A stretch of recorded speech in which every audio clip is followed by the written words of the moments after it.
You zip your tent shut. Somewhere out there, something is already awake. It knows exactly where you are, and it is choosing to do nothing about it. Think about what you actually are, lying there in the dark, soft, warm, motionless for hours, no claws, no horns, no way to run if something decided to come through that thin sheet of nylon.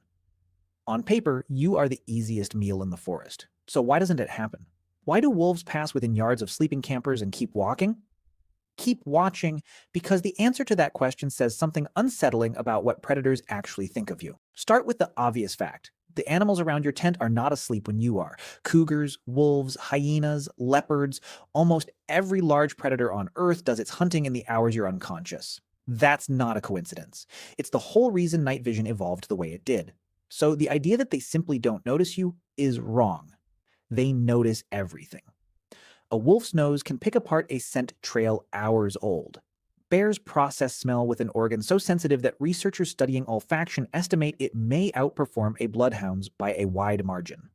Somewhere in the dark, an animal has almost certainly already logged your location, your scent, your breathing pattern. It knows, and it stays back anyway. That's the part that should surprise you. Predators are not reckless. Evolution does not reward boldness for its own sake. It rewards animals that survive long enough to pass on their genes. And reckless animals rarely do that. Every apex predator alive today descends from ancestors who were, above all else, careful. Wildlife biologist Valerius Geist spent decades studying how large carnivores assess risk, and his research kept landing on the same conclusion. Unfamiliar things get avoided first and investigated later, if at all. And to a wolf or a mountain lion, you are deeply unfamiliar. You don't behave like prey. Prey animals have a script. A deer freezes, a rabbit sprints. Their bodies telegraph fear in ways predators have spent millions of years learning to read. You do none of that. You lie still for 8 hours straight. Your heart rate slows instead of spiking. You're wrapped in synthetic fabric that doesn't exist anywhere else in nature, layered with smells no predator's ancestors ever cataloged. Smoke, soap, plastic, food wrappers, engine exhaust clinging to your boots. None of it fits the pattern. And animals have a name for how they treat things that don't fit the pattern. Biologists call it neophobia, an instinctive wariness toward anything new. It sounds like a weakness, but out in the wild, it's closer to a survival tool. The unfamiliar rustle in the brush, the unfamiliar shape on the ridge, the unfamiliar smell drifting on the wind.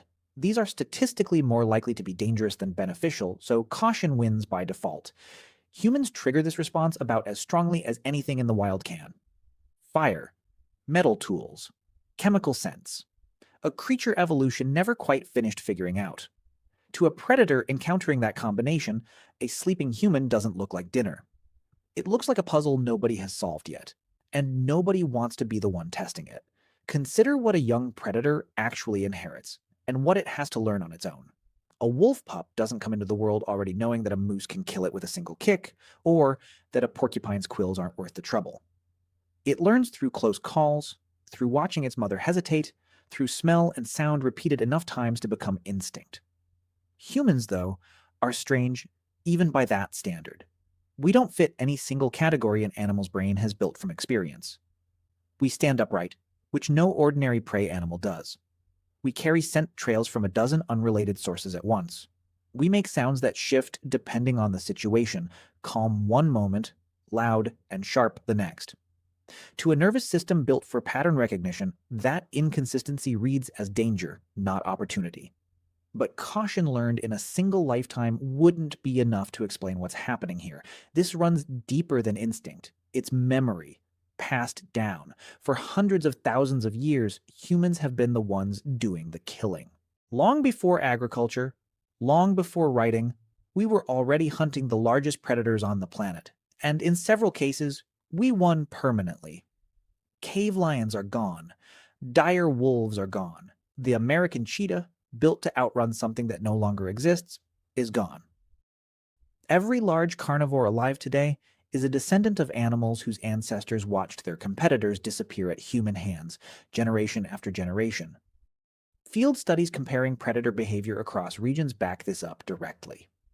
Where large carnivores have coexisted with people for centuries, they keep their distance almost reflexively.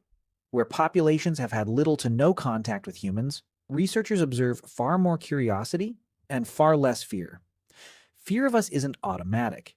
It's inherited knowledge, written and rewritten across thousands of generations, and by now it runs bone deep. Researchers tracking wolf and cougar populations across national parks in North America have documented this shift happening in real time as human presence increases in a region. Camera trap studies conducted over multiple years show predators altering their movement patterns, shifting activity later into the night, avoiding trails during daylight, essentially rerouting their entire lives around avoiding contact with people without ever needing a single violent encounter to teach them why. The caution comes pre-installed. It's less like a lesson and more like an heirloom. So then why do attacks happen at all?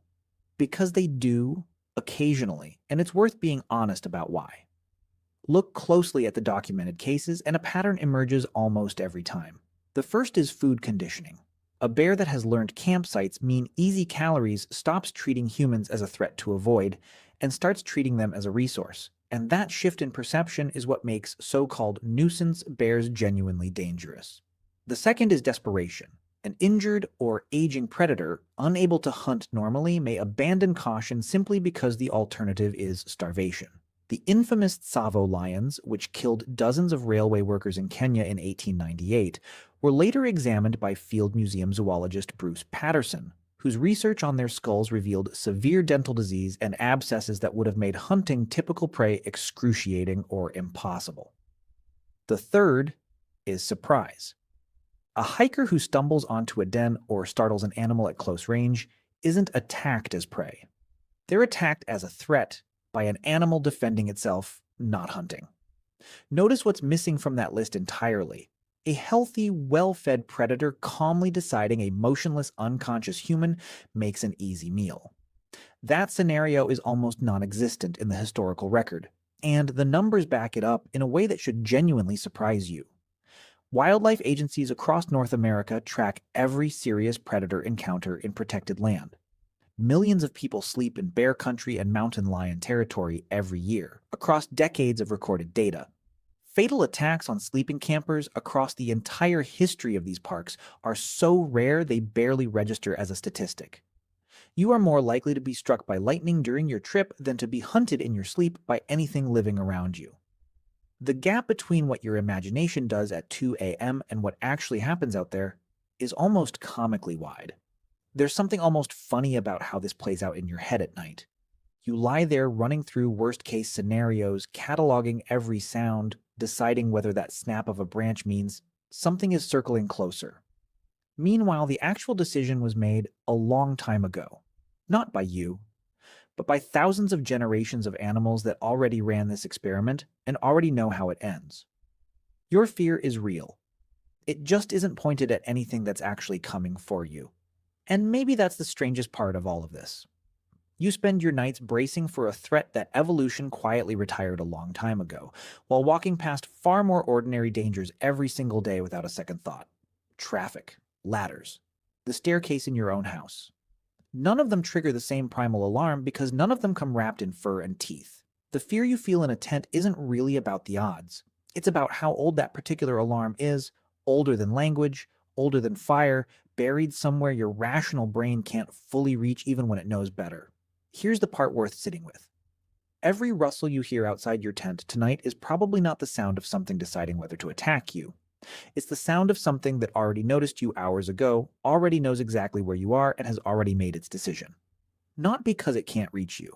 Because somewhere in its wiring, passed down through more generations than either of you could count, there's a lesson that never had to be relearned. You are not prey. You never really were.